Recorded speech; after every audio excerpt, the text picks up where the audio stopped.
Thank you and welcome to the show this morning.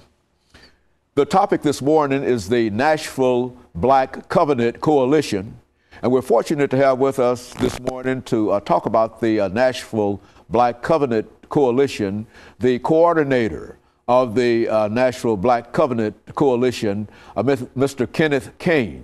And of course, Mr. Caine, let me welcome you to the show this morning.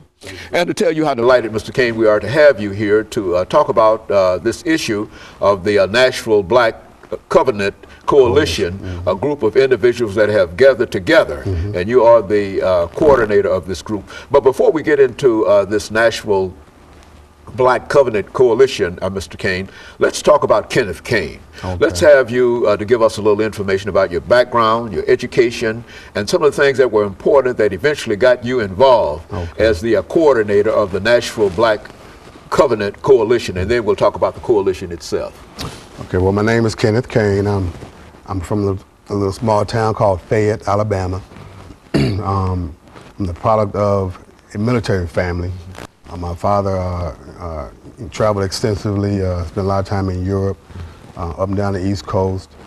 And then finally, I attended Alabama State University for a couple of years, and then I eventually transferred to Tennessee State University. And I've been here ever since. By profession, I'm a speech-language pathologist, but I'm also a deacon in my church. I attend Progressive Missionary Baptist Church, where the Reverend Henry Blaze III is our pastor.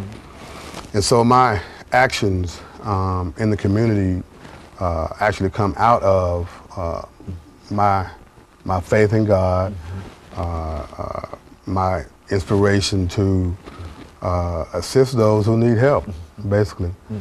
Very good. And you know now, Mr. Caine, when we talk about, excuse me, the Nashville Black Covenant Coalition, exactly what are we talking about? Why don't you give our audience some idea of what this organization is all about and how it came into being and who the members of this coalition, that kind of information. Okay. Yes. Well, they got started back in 2006, back when Tavis Smiley's book, The Covenant of Black America, came out, and it went to the top of the New York